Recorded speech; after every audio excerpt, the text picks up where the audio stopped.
Merci beaucoup, merci à tous, merci à l'organisation de m'avoir invité à faire cette intervention. Je suis très contente de participer de nouveau et nous allons donc parler de la cortisone. Et alors, le titre nous a été proposé par l'AFP. Et j'ai trouvé que c'était un titre très pertinent. Ça veut dire que on croit que c'est une amie, ça peut être une ennemie. Et puis, je voulais partager avec vous un peu ce qu'on dit actuellement sur l'utilisation de la cortisone dans les rhumatismes inflammatoires. Et aussi parce que je pense qu'un certain nombre de patients, mais aussi de médecins, n'est pas encore tout à fait au point sur comment on utilise la cortisone actuellement. Alors, je ne sais pas si ça marche, donc c'est peut-être dans l'autre sens. Ah, voilà. Alors, la cortisone, elle a été une révolution, mais c'était une révolution qui était il y a 80 ans. Donc, je voulais d'abord partager avec vous l'histoire du peintre Raoul Dufy, que vous connaissez certainement. Je crois qu'il y a une exposition en France, peut-être en Normandie, puisqu'il est originaire du Havre. Et Raoul Dufy, à l'âge de 58 ans, donc en 1935, a souffert d'une polyarthrite rhumatoïde sévère. Et à cette époque, au bout d'une dizaine d'années, il s'est trouvé qu'il ne pouvait plus peindre. Donc il avait eu des sels d'or, qui étaient à l'époque le seul traitement de fond, qui n'avait pas bien marché, et donc il passait son temps dans des cures thermales pour essayer de se soulager, etc. Et parallèlement, à Boston, aux États-Unis, a été développé les corticoïdes, et donc l'ancêtre des corticoïdes actuels. Et il se trouve que ça a été essayé en 1948 sur des patients de PR, donc les premiers essais, avec un effet miraculeux, comme vous avez dit. Et il se trouve qu'il y avait un médecin qui était féru de peinture et qui a regardé une photo de Raoul Dufy avec ses déformations. Et il lui a proposé de venir à Boston pour essayer ce traitement qu'il a eu en 1950. Et alors là, ça a été le miracle. Il a lâché les béquilles, il a repris la peinture. Alors évidemment, comme ce n'était pas très bien dosé à cette époque, il a commencé à avoir des infections, des douleurs osseuses. Bon, il n'était pas en super forme, mais il a repris la peinture pendant 3 ans. Malheureusement, il est décédé au bout de 3 ans parce qu'il a fait une infection sévère. Et les médecins qui avaient développé cette révolution ont eu le prix Nobel. Alors, je suis contente de parler de ça parce que notre premier programme d'éducation thérapeutique à l'hôpital Saint-Antoine, il s'appelait Raoul Dufy, en honneur de ce peintre. Et nous avions demandé à la famille si nous pouvions utiliser son nom. Et effectivement, ils ont accepté. Alors, comment agit la cortisone ? Eh bien, d'abord, il faut savoir que nous fabriquons nous-mêmes de la cortisone. Ça s'appelle le cortisol, c'est la cortisone naturelle. Et elle joue un rôle très central dans des tas de fonctions du corps, la croissance et surtout les réactions immunes, les réactions anti-inflammatoires, le stress et aussi le système nerveux central et tout le système cardiovasculaire, ce qui fait que, quand on va donner de la cortisone, il va y avoir des récepteurs pour la cortisone que l'on administre en médicament dans tout le corps. Alors, vous savez que la cortisone est appelée anti-inflammatoire stéroïdien par rapport aux anti-inflammatoires non stéroïdiens qui sont aussi utilisés. Et la cortisone s'administre, ça vous savez bien, soit par la bouche, péros, soit en bolus, et soit en injection intra-articulaire, ou éventuellement au niveau péritendineux. Alors, nous préférons la prednisone et non pas la prednisolone. Vous savez qu'en ce moment, il y a des difficultés pour avoir accès à la cortisone. On préfère la prednisone parce qu'il y a un bon rapport entre l'efficacité et les effets indésirables, et surtout qu'il y a une absorption digestive qui est plus constante que la prednisolone. La prednisolone, c'est ce qu'on appelait avant le soluprède, et donc nous, on préfère la prednisone, donc Cortencil anciennement. Alors, les corticoïdes, ils ont deux effets principaux. Ils sont d'abord très anti-inflammatoires et ils agissent rapidement, ce qui est une différence par rapport au traitement de fond des maladies.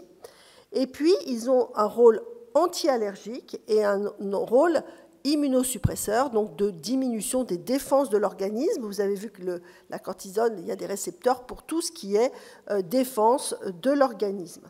Alors, le rôle anti-inflammatoire, il apparaît à des doses faibles, et c'est pour ça que, par exemple, dans la polyarthrite rhumatoïde, on ne donne pas des doses importantes, contrairement à d'autres maladies.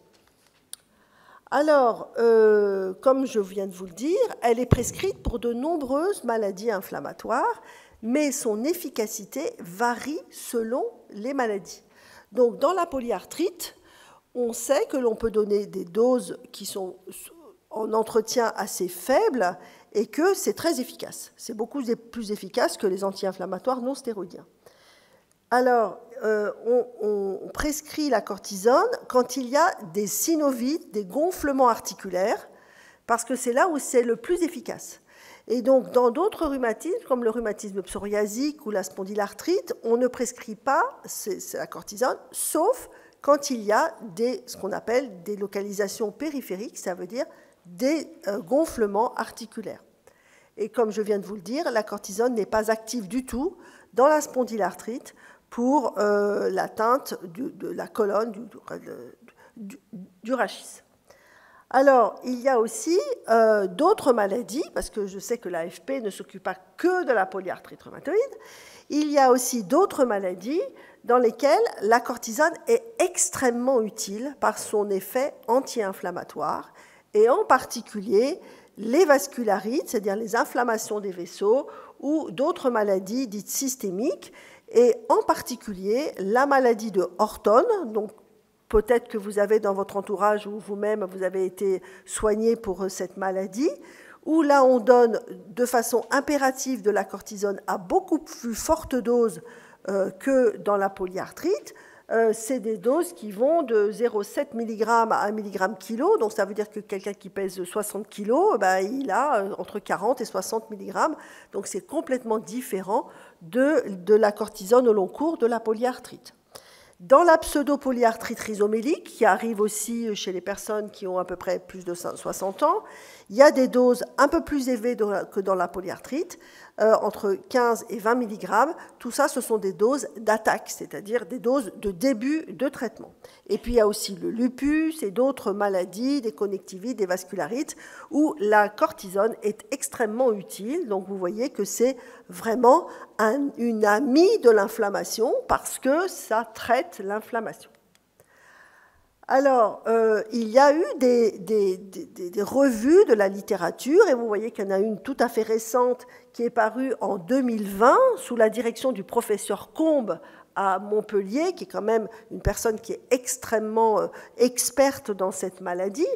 Et ils ont vu dans la littérature que la cortisone pouvait être utile quand on commençait un traitement. Je vous ai dit que la cortisone était efficace très rapidement, alors que le traitement de fond, il y a un certain délai d'action qui peut aller pour le méthotrexate jusqu'à 3 mois et même certaines biothérapies.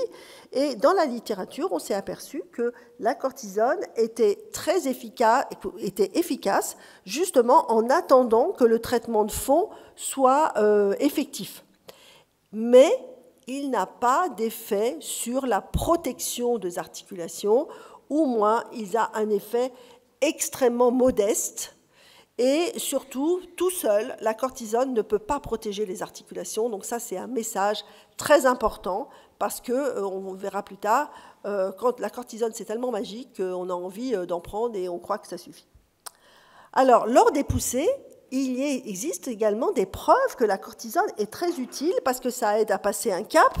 D'ailleurs, certains de vos médecins vous prescrivent peut-être des faibles doses de cortisone. Si vous avez une poussée, vous prenez une dose pendant 5 jours, par exemple.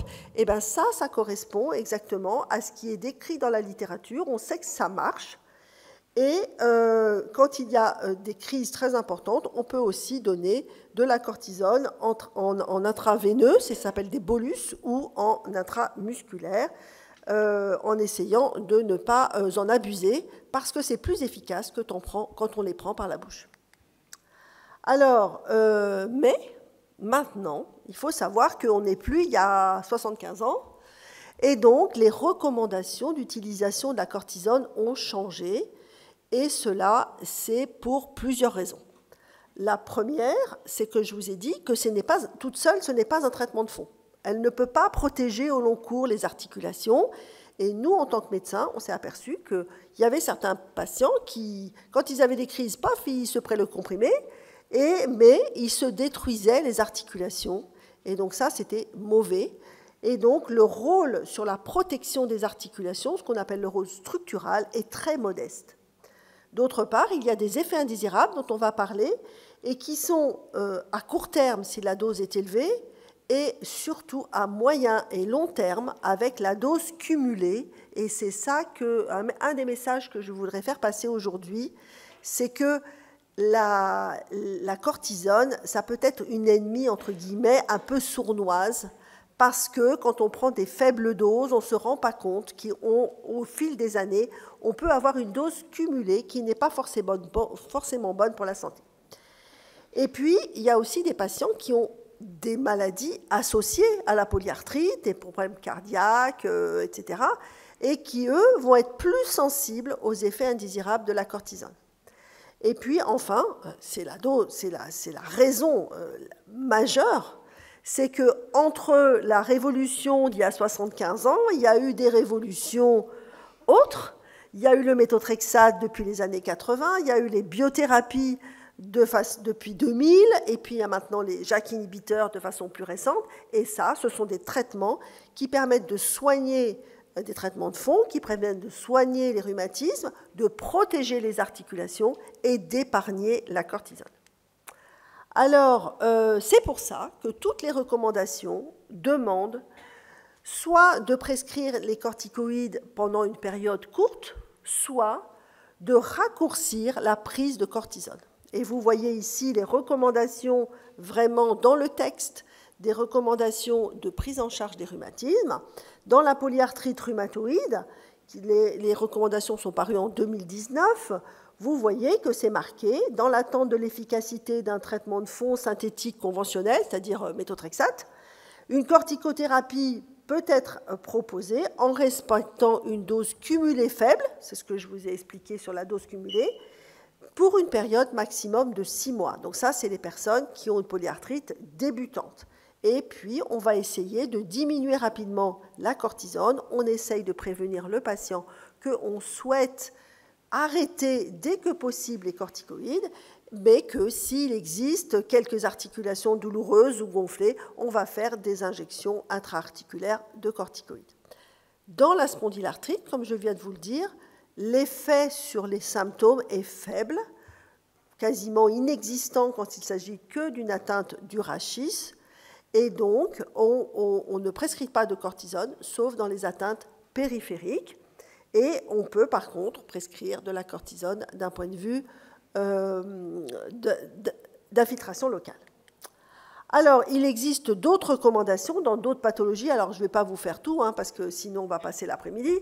Mais par exemple, dans le lupus articulaire, il existe actuellement des recommandations de la Haute Autorité de Santé qui sont toutes récentes et qui montrent que, effectivement, comme la cortisone n'a pas un effet sur le devenir des articulations et que dans le lupus, les articulations ne s'abîment pas, elles sont douloureuses, gonflées, mais ne s'abîment pas, eh bien, on essaye de ne pas avoir recours à la cortisone ou bien de retarder et surtout de donner un traitement de fond qui va éviter de prendre de la cortisone ou qu'elle soit prescrite au long cours. Pareil pour la maladie de Horton. Comme je vous ai expliqué, ces maladies dites vascularites, connectivites graves, etc., elles ont absolument besoin des corticoïdes en début de maladie. C'est le traitement de base, particulièrement dans la maladie de Horton, dite aussi artérite gigantocellulaire. Et donc, on prescrit la cortisone parce qu'elle est nécessaire et on va tout faire pour que le patient la supporte bien. Mais il y a certains patients qui ont des maladies graves, des insuffisances cardiaques, des diabètes qui ne sont pas bien équilibrés, tout ça. Et pour cela, on va se dire, on va déjà prescrire d'emblée un médicament qui s'appelle le tocilizumab, qui va permettre de faire une épargne cortisonique pour que le patient n'ait pas trop d'effets indésirables. Il y a aussi les personnes qui ont des ostéoporoses sévères, on va en parler, et ces personnes-là, on n'a pas envie de leur redonner en plus de la cortisone. Et aussi, les traitements disons, d'épargne cortisonique, ils sont forcément prescrits lorsqu'il y a des rechutes de ces maladies. Donc, vous avez compris là que le premier message, c'est qu'actuellement, compte tenu de tous les traitements disponibles, eh bien, on essaye de prescrire la dose la plus faible possible, la plus courte possible, en tenant compte du terrain du patient. Alors maintenant, on va parler des effets indésirables. Et j'ai 4 diapositives, donc ça veut dire qu'il y en a un certain nombre. Alors évidemment, tous ces effets indésirables ne vous arriveront pas à vous de façon personnelle, parce qu'ils dépendent de la dose et de la dose initiale et de la dose cumulée. Mais il faut quand même le connaître. Pourquoi ? Eh bien parce qu'il faut tenir au courant les patients qui ont tendance, avec un peu la complicité de leur médecin, de garder une faible dose parce que c'est plus confortable, et puis patati, et puis aussi quand ça ne va pas, hop, on se prend un petit peu de cortisone, qu'il existe quand même des effets indésirables, et c'est pour ça que je voulais partager avec vous ce sujet. Donc d'abord, il y a un hypercorticisme. Ça veut dire quoi ? Hypercorticisme, ça veut dire que nous, on fabrique nous-mêmes le cortisol, puis là, on donne de façon externe une dose de cortisone qui est beaucoup plus importante que celle qu'on fabrique naturellement. Donc ça s'appelle un hypercorticisme. Et il y a un lien entre l'hypercorticisme et les maladies cardiovasculaires. Donc ça, c'est très important, puisque nous, maintenant, quand on parle des médicaments, les malades, à juste raison, nous disent « Bon, d'accord, vous me donnez un traitement, mais qu'est-ce que ça va devenir dans 10 ans, dans 15 ans ?» On se pose toujours la question des effets indésirables à long terme. Alors, il y a l'obésité. Donc l'obésité, effectivement, dans la cortisone, il y a une obésité un petit peu particulière parce que ça atteint surtout la face et le haut du thorax. Il y a aussi une baisse de potassium et une rétention de sodium, donc de sel, qui arrive surtout à des doses supérieures à 10 mg par jour. Donc dans la polyarthrite, ce n'est pas très fréquent. Et puis, si les personnes ont déjà des maladies préexistantes, on peut décompenser une insuffisance cardiaque. Et comme je vous ai dit, à long terme, la prescription de cortisone augmente le risque cardiovasculaire de l'ordre de 50% en plus, ce qui est quand même beaucoup. Et c'est dépendant de la dose cumulée que les personnes ont prise. Il y a aussi une prise de poids. Alors ça, c'est classique, les patients nous en parlent parce que ça, ils connaissent bien. Il faut savoir que la prise de poids est liée à 2 choses. D'abord, il y a la rétention de sel. Donc les malades, ils nous disent « Ah ben moi, je n'ai pas pris de sel, donc moi, j'ai bien suivi. » Mais en fait, c'est aussi que ça stimule l'appétit. Et donc, moi, je conseille habituellement de dire aux patients « Écoutez, gardez un petit creux à la fin du repas parce que vous avez l'impression d'avoir mangé comme d'habitude, mais en fait, vous avez spontanément, à cause de cette diminution de la notion de satiété, vous avez mangé plus que d'habitude. Et surtout, on verra plus tard, il faut faire certaines règles alimentaires.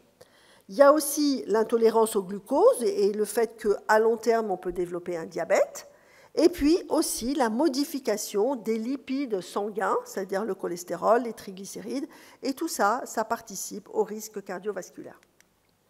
Alors, il existe aussi des manifestations cutanées, mais heureusement, parce que moi j'exerce depuis un certain nombre d'années, eh bien, ces manifestations cutanées qui arrivent surtout à long terme et puis chez les personnes âgées aussi, Elles sont aussi franchement liées à la dose, et c'est le fait que la peau devient beaucoup plus fragile, qu'il y a des petites taches qui sont des petites taches, en fait, on appelle ça des pétéchis, c'est-à-dire des petites taches comme le capillaire sanguin, il est un peu éclaté, vous voyez, ça fait des petites taches rouges. Et puis, chez les personnes jeunes, alors ça, peuvent s'en plaindre, c'est de l'acné, la pousse des poils, quoi. Bref, des choses qui sont assez désagréables. Et puis, enfin, le retard de cicatrisation.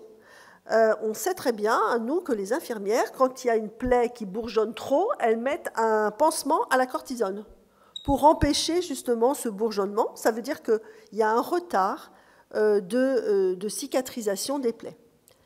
Alors, il existe pour des doses fortes ce qu'on appelle la myopathie cortisonique, ça veut dire une faiblesse musculaire. Et donc ça, c'est important parce qu'après, il va falloir faire un peu d'activité physique pour essayer de contrer ça. Et puis l'ostéoporose, qui est un grand sujet, puisque l'ostéoporose arrive dans la prescription de corticoïdes à une dose qui est assez faible, supérieure à 7,5 mg par jour, pendant une durée de plus de 3 mois, vous voyez, puisque l'ostéoporose arrive dans un délai de 6 mois à 1 an après le début. C'est pour ça que normalement, si vous prenez au long cours de la cortisone ou si vous a prescrit des corticoïdes, eh bien, on vous a fait une ostéodensitométrie osseuse. Il existe aussi d'autres complications qui sont plus rares, donc les ostéonécroses, on peut éventuellement en parler plus tard, et puis la fragilisation des tendons, et puis, ça c'est très important aussi, des troubles de la libido qui peuvent être en rapport avec la prise de corticoïdes et des troubles des règles. Alors, quelque chose qui est quand même un peu plus sympa, c'est que la cortisone en soi, à faible dose, ne donne pas d'ulcère. Ah, ça, c'est quelque chose qui est bien. Mais si on prend de l'aspirine ou si on prend des anti-inflammatoires, là, il y a un risque d'ulcère. Donc là, on vous prescrit un anti-ulcéreux parce que là, il y a un risque qui est non négligeable. Surtout, faites attention aux antalgiques vendus en pharmacie, qui sont en fait des anti-inflammatoires déguisés, qui peuvent, en association avec la cortisone, vous donner des troubles digestifs. Alors, il peut y avoir aussi ce qu'on appelle le foie gras, vous connaissez maintenant que c'est connu, c'est la stéatose hépatique, et ça, c'est lié à l'accumulation de lipides. Et puis, alors ça, c'est quelque chose qui existe, c'est la perforation de diverticules au niveau du côlon. Moi, j'ai une patiente qui a eu une rupture de diverticulose, donc elle a été dans une situation difficile, parce que son ORL lui avait prescrit une tonne de corticoïdes, et parce que ce n'est pas forcément les rhumatologues, qui, sans se soucier qu'elle avait une diverticulose connue, donc ça, c'est important. Alors, le risque infectieux, il est de l'ordre d'environ 60% de plus chez les gens qui ont des rhumatismes et qui prennent de la cortisone par rapport à ceux qui n'en prennent pas. Ça peut être des infections bactériennes, des réactivations d'infections latentes, comme la tuberculose, certains parasites, l'herpès, le zona. Et donc, on essaye de faire des mesures préventives pour cela. Et puis, je voudrais insister aussi sur l'augmentation du risque d'infection péropératoire. Parce que vous savez qu'actuellement, quand vous êtes traité par biomédicaments, on vous dit « Ah ben oui, mais alors là, votre médicament, il faut l'arrêter tant de semaines avant, etc. » Et de plus en plus, les médecins font attention à ne pas arrêter ces médicaments qui stabilisent la maladie, donc vous savez, trop tôt par rapport à l'intervention chirurgicale, parce que sinon, qu'est-ce qui va se passer ? Eh bien, les patients, ils vont pas aller bien, on va leur donner de la cortisone, et entre le risque d'infection après une intervention liée à la cortisone et ceux qui ont lié aux biomédicaments, il n'y a pas photo, c'est la cortisone qui est le pourvoyeur le plus important, avec le tabac, parce que peut-être que vous ne le savez pas, des complications infectieuses post-opératoires. Donc, maintenant, de plus en plus, on va faire attention de ne pas arrêter trop rapidement, trop en avant, les biomédicaments qui stabilisent la maladie. Et puis, il y a aussi une histoire de cicatrisation des plaies. Alors, pour les fortes doses, il peut exister des troubles neuropsychiques. Dans les faibles doses de la polyarthrite, ça n'existe pas tellement, mais à dose élevée, il peut y avoir de véritables dépressions, des choses comme ça, donc c'est important. Et puis, au long cours, il y a l'insuffisance surrénale. Je vous ai dit qu'il y avait une production naturelle de cortisone par l'organisme, le cortisol, qui est prescrit par les surrénales. Évidemment, quand on donne de la cortisone médicament, les surrénales, elles n'ont rien à faire. Hein. Elles se reposent.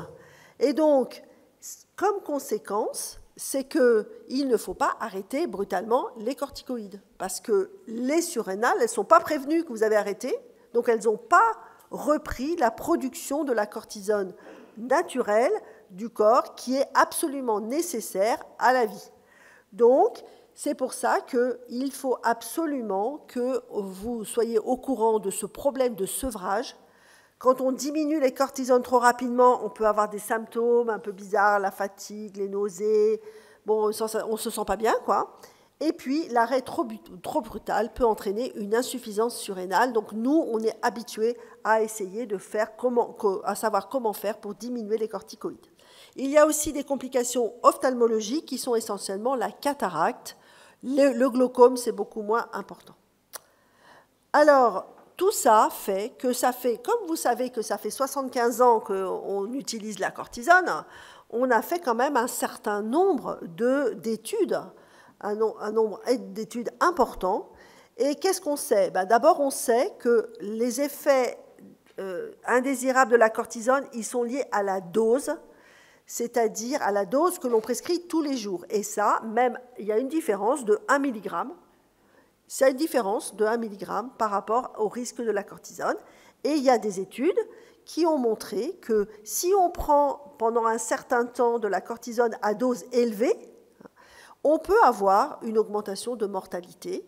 Et on a calculé que pour la mortalité toute cause, c'était au bout de 40 grammes, ça veut dire 5 mg par jour pendant 25 ans.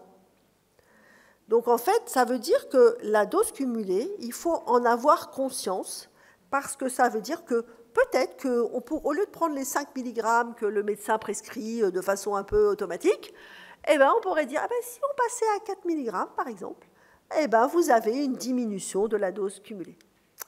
Alors, un petit mot sur les effets indésirables des formes parentérales. Donc, on peut avoir un bolus de corticoïdes. Alors là, ça peut donner des rougeurs, des excitations, de l'insomnie, une augmentation de la glycémie, et puis des troubles un peu du sodium et du potassium. Donc, en général, on essaye de faire ça sur surveillance. Et puis, les injections intra-articulaires, qui sont faites quand même de façon assez courante. Et là, il faut savoir que faire trop d'infiltration intra-articulaire, ça fait comme si on avait de la cortisone par la bouche. Donc ça veut dire que si quelqu'un a une polyarthrite rhumatoïde qui a plusieurs articulations douloureuses, gonflées, qu'on fait des infiltrations, puis après on refait des infiltrations et tout, ça veut dire qu'en fait la maladie ne va pas bien et que c'était comme si on donnait de la cortisone par la bouche et il vaut mieux peut-être changer de traitement de fond dans ces cas-là. Il peut y avoir aussi des bouffées vasomotrices, une espèce de rougeur, de chaleur. Donc les patients, ils ont déjà décrit ça. Donc ce n'est pas tout à fait une allergie. On appelle ça, nous, le flush à la cortisone. Mais quand un patient a fait ça, on essaye de changer de produit parce que c'est souvent lié au conditionnement, au conservateur qu'il y a dans les produits. Et puis, il peut y avoir une réaction articulaire au niveau parce que la cortisone intra-articulaire, ce sont des microcristaux. Et donc, elle est en cristaux, donc il peut y avoir une réaction. Les arthrites infectieuses sont extrêmement rares, donc 1 sur 10 000. Et puis, il peut y avoir aussi des atrophies, des décolorations cutanées et des ruptures tendineuses. Donc, tout ça, ça dépend du type de produit. Alors là aussi, il y a encore en ce moment des problèmes d'approvisionnement des produits. Et donc, on ne fait pas toujours le produit qu'on veut. Donc, voilà. Donc, je vais avoir fini dans pas longtemps. Donc, comment prévenir les effets indésirables ? Eh bien, avant traitement, d'abord, il faut savoir que dans certains cas, la cortisone est indispensable. Il n'y a pas photo. Donc, qu'est-ce qu'on va faire ? On va prescrire le traitement Et on va tout faire pour d'emblée diminuer les effets indésirables parce que la personne ne peut pas se passer de ce traitement parce qu'il n'y a pas d'autre traitement qui est aussi efficace, surtout rapidement, que les corticoïdes. Donc nous, on va essayer de se débrouiller. Évidemment, on recherche des foyers infectieux, on fait des radiographies pulmonaires, on fait une densitométrie, on regarde s'il y a des facteurs de risque d'ostéoporose, des facteurs de risque cardiaque, bon, tout ça, on fait un bilan, on fait le travail habituel, quoi. On fait un bilan biologique, on met à jour les vaccins, donc là, donc il faut accepter d'avoir un certain nombre de vaccins. Et puis, chez certains patients qui viennent de pays où il y a des parasites, on fait souvent un traitement antiparasitaire, en particulier pour l'andigulose. Et puis ensuite, il faut se faire suivre. Vous avez vu que la prise de poids est possible, donc on va avoir une façon de proposer une alimentation, etc. Il faut vérifier au fil du temps les facteurs de risque cardiovasculaires, c'est-à-dire le cholestérol, l'hypertension, le diabète. Comme je vous ai dit, ne pas arrêter les corticoïdes et suivre les conseils de sevrage que vous donne votre médecin, et puis prendre un traitement préventif pour l'ostéoporose dans certains cas, et aussi avoir un apport calcique suffisant, soit par comprimé, soit dans l'alimentation, et de la vitamine D. Et comme je vous le disais, il est aussi, je pense, moi j'ai des patients qui m'ont dit ça déjà. Bon, mais si on diminuait, par exemple, ça veut dire qu'il ne faut pas rester sur un renouvellement d'ordonnance comme si c'était la routine. Hein. Se dire, bon, 1 milligramme, c'est important quand même, si on calcule la dose cumulée. Et puis, il y a aussi le patient. Hein. Pourquoi ? Parce que je vous ai dit que la cortisone, ça pouvait diminuer la force musculaire, donc il faut garder une certaine activité physique. L'activité physique, c'est aussi bon pour le risque cardiovasculaire, puis pour l'état général et pour la maladie aussi. Il y a aussi des conseils alimentaires. Donc c'est l'alimentation dite régime méditerranéen, hein, qui permet de diminuer le risque cardiovasculaire, diminuer les sucres rapides, puisque ce sont les sucres sucrés hein, qui augmentent ce risque. Il y a aussi, je vous ai dit, le fait qu'il faut peut-être manger un petit peu moins, vérifier le contenu de son assiette, l'alimentation qui contient des laitages, et puis aussi des protides, et puis on dit aussi aux patients, pas de régime sans sel si la cortisone est inférieure à 10 mg. Les patients, ils croient qu'en mangeant sans sel, ils ne vont pas prendre du poids. C'est complètement faux. À une dose faible de corticoïdes, ce sont les sucres et les lipides qui vont faire prendre du poids. Attention à l'automédication. Alors ça, parce que évidemment, vous avez vu, hein, la cortisone, ça agit rapidement. C'est magique, comme vous avez dit.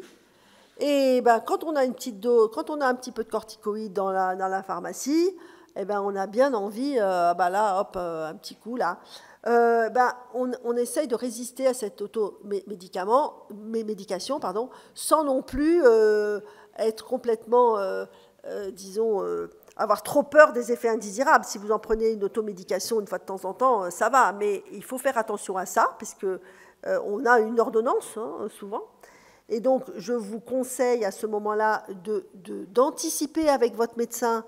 Si j'ai une crise, qu'est-ce que vous me conseillez ? Est-ce que je peux prendre de la cortisone ou pas, compte tenu de mon état et tout et tout. Renouveler les vaccins. Hein, donc là, on est en plein dans le renouvellement. Et puis enfin, pas d'arrêt brutal des corticoïdes, parce que vous avez vu, cette insuffisance surrénale, elle arrive souvent quand la dose de cortisone est inférieure à 5 mg par jour. Donc c'est en fait souvent ce qu'ont les patients actuellement. Et donc, il ne faut pas arrêter brutalement et il faut suivre les conseils de sevrage. Voilà les messages clés. Je crois que je suis parfaitement à l'heure. Les messages clés. Hein, donc, vous avez vu que la cortisone a une activité anti-inflammatoire remarquable. Et donc, c'est vraiment... Le prix Nobel est quand même justifié et rapide. Mais ces effets indésirables sont liés à la dose et à la dose cumulée. Donc nous, dans les rhumatismes inflammatoires, c'est vraiment la dose cumulée qu'on essaye vraiment de pister actuellement. Et pour les patients qui ont des nouveaux traitements, on essaye de ne pas prescrire de cortisone ou prescrire la cortisone de façon courte. particulièrement avec le méthotrexate, pour les traitements de fond qui agissent rapidement, eh bien, on a moins besoin de la cortisone, hein, et on s'entend avec le patient pour lui dire, bon, bah, écoutez, je vous donne la cortisone parce que vraiment vous souffrez trop, mais on va essayer de l'arrêter dans un délai plus ou moins rapide. Dans les recommandations, c'est maximum 6 mois, vous voyez, après on essaye de voir. Dans certains cas, on peut prescrire aussi de la cortisone en intramusculaire pour justement ne pas avoir cette habitude de prendre les médicaments par comprimé. Donc, dans la polyarthrite, peut être prescrite en attendant l'efficacité des traitements de fond et particulièrement le méthotrexate.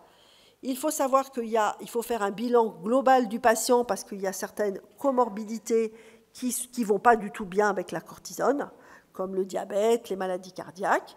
Et puis, il faut s'impliquer dans sa gestion de la cortisone et aussi se faire surveiller. Voilà, je vous remercie de votre attention. Merci beaucoup, Dr Beauvais, pour votre exposé sur les corticoïdes. Avant de laisser la parole à la salle, j'aurais 2 questions à vous poser. Vous avez parlé du risque infectieux post-opératoire des corticoïdes.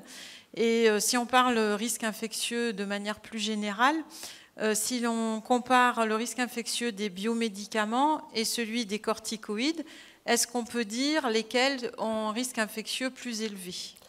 Eh bien justement, si je vous ai dit ça, c'est qu'il y a eu des études qui ont analysé un certain nombre d'infections post-opératoires et ils ont analysé quel traitement les patients avaient avant l'opération.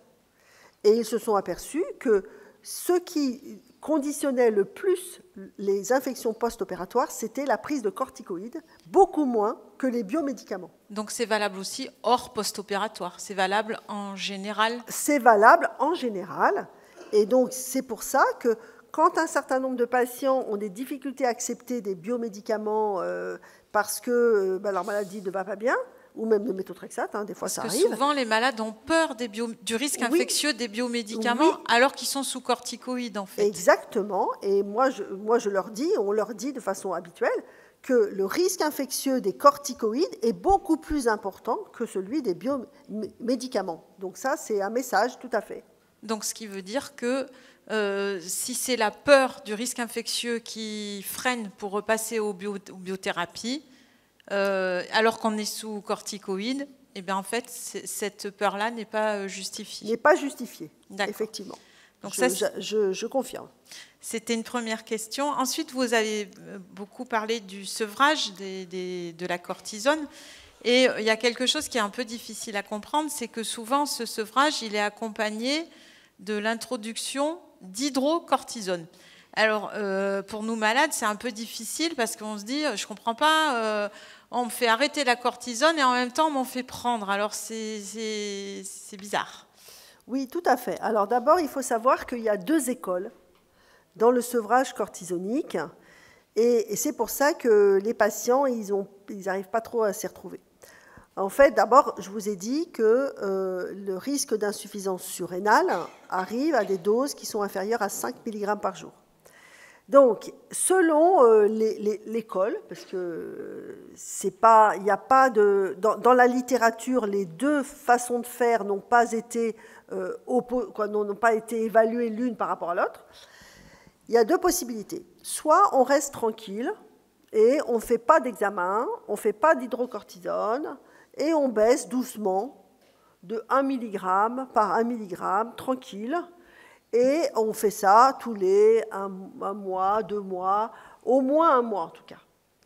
Mais moi, personnellement, quand les patients sont sous corticoïdes depuis longtemps, je mets même plus que 2 mois, je peux faire 3 mois, puisque de toute façon, le risque, c'est d'avoir la dose cumulée. Donc moi, j'y vais très, très doucement. Donc 1 milligramme par 1 milligramme. Voilà, 1 milligramme pour 1 mois, voire plus d'un mois. Et ensuite, encore 1 milligramme, donc 4 milligrammes, 3 milligrammes, etc., doucement, en disant aux patients, quand vous allez... Parce que la polyarthrite est très sensible à même 1 milligramme de corticoïdes. Donc, je leur dis, voilà, quand vous diminuez de 5 à 4, vous pouvez avoir pendant quelques jours une sensation un petit peu bizarre, comme je vous ai dit, ce qu'on appelle les signes de sevrage. Mais ça ne veut pas forcément dire que votre polyarthrite ne va pas bien. Vous attendez quelques jours et normalement, ces symptômes s'en vont. Si vous voyez par contre que ça persiste et que vous avez des douleurs articulaires que vous reconnaissez, à ce moment-là, vous remontez à la dose précédente, donc vous remontez à 5, et puis on en parle la prochaine fois. Donc ça, c'est la première école. Et à ce moment-là, on ne fait pas de remplacement par l'hydrocortisone, et puis on ne fait pas de test. Si ça se passe bien, il n'y a pas de problème. La deuxième école, c'est à 5 mg, en dessous de 5 mg, on sait que la personne, elle a un risque d'insuffisance surrénale. À ce moment-là, on remplace les 5 mg de prednisone par 15 à 20 mg d'hydrocortisone. Il faut savoir que ce n'est pas parce que vous avez 20 mg que c'est 20 mg de prednisone. C'est un médicament différent. C'est comme si vous prenez... C'est pas équivalent. C'est pas équivalent. C'est un équivalent, mais c'est pas le même. La dose n'est pas équivalente. Bah oui, c'est comme quand vous prenez un anti-inflammatoire. Il y a un anti-inflammatoire qui se prescrit à 15 mg par jour et l'autre à 100 mg par jour. Pourtant, c'est la même efficacité, d'accord ? Donc, on donne 15 à 20 mg d'hydrocortisone et à ce moment-là, on continue ça, et au bout d'un mois, 2 mois, on fait un test pour savoir si les surrénales elles sont endormies encore ou pas. On fait le test qu'on appelle oxynactène, et si le test oxynactène montre que les surrénales ne se sont pas réveillées, on continue cette hydrocortisone jusqu'à ce que les surrénales se réveillent. Donc, c'est 2 écoles. Nous, personnellement, on fait la première école. D'accord. Voilà.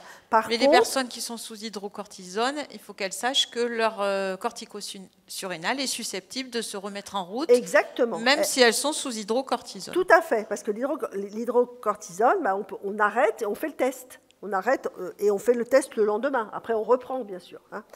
Donc, il faut savoir que la sensibilité à l'insuffisance surrénale, d'abord, elle est faible, elle est 0,1% des cas.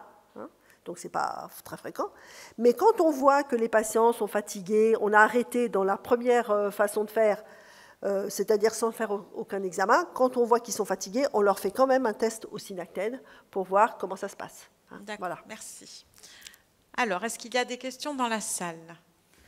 Oui, alors là-bas, au fond. Bonjour et merci pour la clarté de votre exposé. J'ai juste une question à vous poser. Donc j'apprends que la cortisone, donc l'efficacité à court terme, est par rapport à la cible, c'est-à-dire à la maladie que l'on a. Or, moi, j'ai une maladie depuis 20 ans et je ne sais toujours pas ce que j'ai, si c'est une polyarthrite rhumatoïde ou un rhumatisme psoriasique. J'ai repris donc après 2 ans d'arrêt consultation chez un rhumato. Il m'a parlé qu'il y a un indicateur indirect qui s'appelle la CPK. Si cette CPK est basse, il m'a dit qu'indirectement on pourrait dire que c'est un rhumatisme psoriasique. Alors c'est quand même assez important parce que je crois que dans le rhumatisme psoriasique, il y a moins de destruction articulaire et surtout d'après ce que vous venez de dire, la cortisone est moins efficace, enfin est moins ciblée. Donc merci de votre réponse. Très bien. Alors, vous m'avez parlé du CPK, je ne suis pas du tout au courant, donc peut-être que c'est autre chose dont il vous a parlé le collègue. Ce qu'il faut savoir, c'est qu'il existe des formes de rhumatisme psoriasique périphérique. Ça veut dire avec des douleurs et des gonflements articulaires qui ressemblent comme 2 gouttes d'eau à la polyarthrite rhumatoïde. Donc c'est pour ça que vous pouvez avoir une incertitude diagnostique, parce que si vous n'avez pas les marqueurs de la polyarthrite, eh bien, on ne sait pas si vous avez une polyarthrite sans les marqueurs, qu'on appelle, nous, immunonégative, c'est-à-dire on n'a pas le latex, le valeur rose et les anti-CCP. Et puis, alors c'est peut-être CCP dont il vous a parlé, peut-être, ça me fait penser. Donc, normalement, vous devez avoir un test pour la polyarthrite. Si ce test est négatif, soit vous avez une polyarthrite, ce qu'on appelle immunonégative, soit vous avez un rhumatisme psoriasique. Mais de toute façon, si c'est une forme périphérique, la cortisone à faible dose peut être efficace.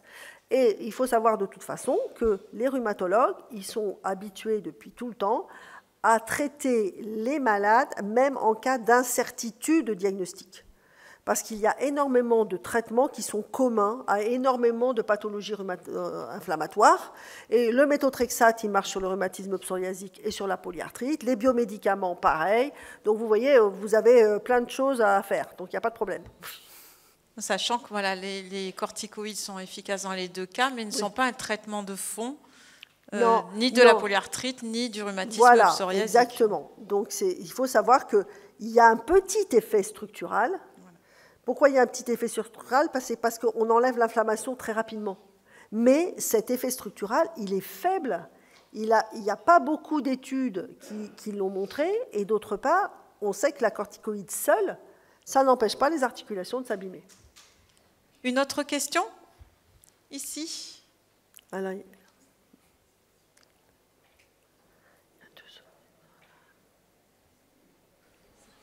je crois que c'était par là. Oui, le monsieur là.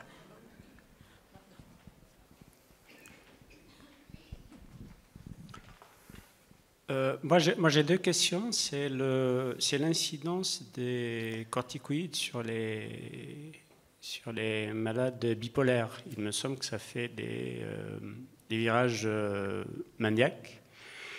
Et aussi, par rapport, vous avez dit que quand on fait le test de synactène pour une personne qui est sous hydrocortisone, il faut arrêter l'hydrocortisone. Et pendant combien de temps il faudrait l'arrêter avant de faire le test de synactène? Alors, tout à fait. Donc, le test au synactène, c'est la veille. On l'arrête la veille, on fait le test et on reprend le jour même. Parce que, comme je vous ai dit, il ne faut pas arrêter brusquement. Donc, ça, votre médecin, il vous le dit, et le biologiste, il vous le dit. C'est simplement que quand on fait le test au synactène, il ne faut pas avoir pris l'hydrocortisone juste avant, parce que ça fausse le test. Mais c'est simplement, on l'arrête la veille. Donc ça, j'ai répondu à votre question? Ouais, d'accord. Alors, effectivement, en ce qui concerne les effets sur le psychisme, c'est tout à fait connu qu'il existe des effets sur le psychisme qui est vraiment dépendant de la dose. À faible dose, les effets sur le psychisme sont faibles. Hein, mais à forte dose, quand on devait, surtout pour certaines maladies, donner des corticoïdes à 1 mg kilo, c'est-à-dire 60 à 70 mg par jour, et là, il pouvait y avoir des décompensations, tout à fait. Et certains patients qui étaient prédisposés de par l'existence d'une maladie bipolaire, par exemple, préexistante, eh bien, ils supportent mal les corticoïdes. Alors, j'ai oublié de dire que pour éviter, ça je ne sais pas pourquoi je n'ai pas dit, moi je n'ai pas vu sur mon diaporama, pour éviter certains effets de la cortisone, en particulier sur l'insuffisance surrénale, parce que la cortisone naturelle, on la fabrique en fonction de nos activités. Donc on la fabrique toute sur les 24 heures, mais quand on dort, on n'a pas besoin d'être en super forme puisqu'on dort. Donc, on fabrique le cortisol beaucoup moins la nuit. Et ça recommence à se fabriquer en fin de nuit. C'est pour ça, d'ailleurs, que les patients qui ont un rhumatisme inflammatoire, ils ont des douleurs la nuit. Parce qu'on n'est pas protégé par notre sécrétion naturelle de cortisone. D'accord ? Entendu. C'est pour ça que vers 3-4 heures du matin, là où on sécrète le moins, et bien là, on est le plus sensible aux douleurs inflammatoires, d'accord ? Et donc, pour éviter justement cette perturbation du cycle naturel du cortisol, on dit aux patients de prendre la cortisol le matin, la cortisol médicament. Donc ça, c'est valable pour les fortes doses.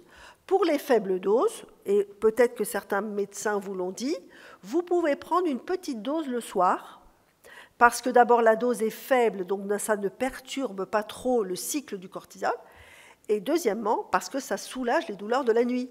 Donc vous pouvez prendre une petite dose, par exemple 1, 2 mg, 3 mg le soir avant de se coucher, et les personnes, elles ont moins mal la nuit, elles sont moins raides le matin. Merci pour ce bon conseil. Merci, docteur Beauvais. Non, il y a une question. Oui, mais en fait, on est obligé de... Ah, bah mince, alors. J'ai trop parlé, alors. Non. On a tous... si c'est passionnant. Si vous pouvez poser les questions. Voilà. Alors, pourrez poser des questions à l'issue de la conférence, si le docteur Beauvais veut bien y répondre à titre individuel. Très bien. Merci beaucoup pour votre disponibilité. C'était un plaisir.